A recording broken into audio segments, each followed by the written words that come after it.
Oke, kita ambil contoh. Contohnya ini adalah reproduksi seksual dari jenis zigomikota. Jadi yang ini namanya siklus ya. Siklus itu berarti terjadi perputaran.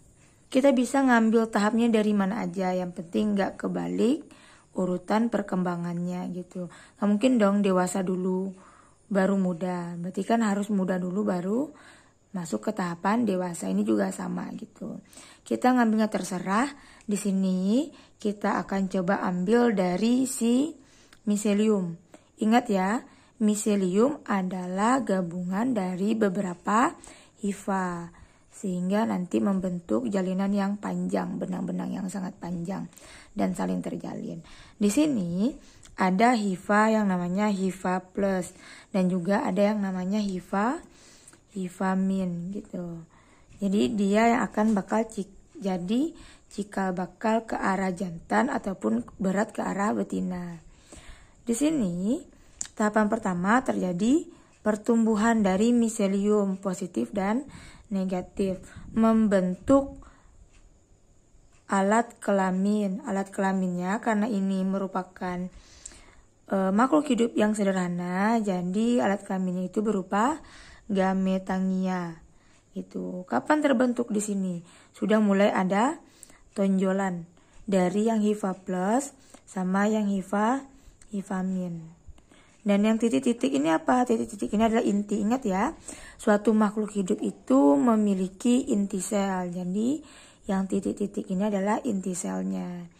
Kita lihat ke tahapan kedua, yaitu sudah terbentuk gametangia. Ingat, gametangia itu adalah alat untuk sebagai reproduksi seksualnya gitu.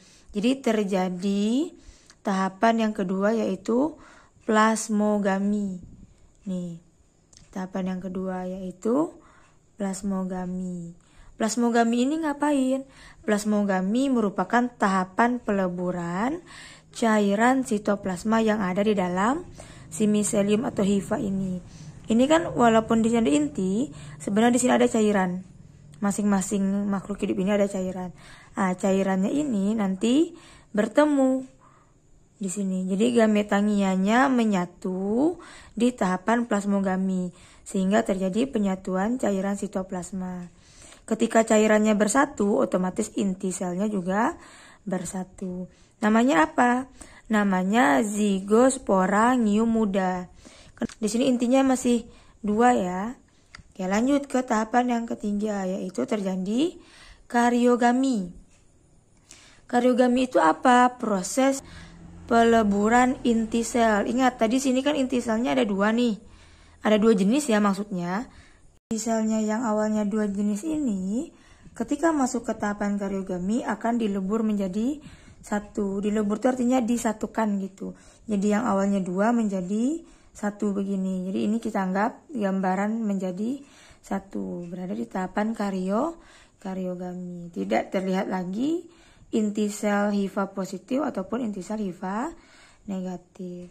Dan zigosporanya sudah mengalami pendewasaan gitu. Jadi sudah mulai dewasa, dia akan mengalami tahapan yang namanya meiosis. Ini tahapan yang keempat. Meiosis ini apa? Meiosis ini adalah tahapan pembelahan. Jadi yang awalnya inti selnya cuma 1 kan melebur tuh.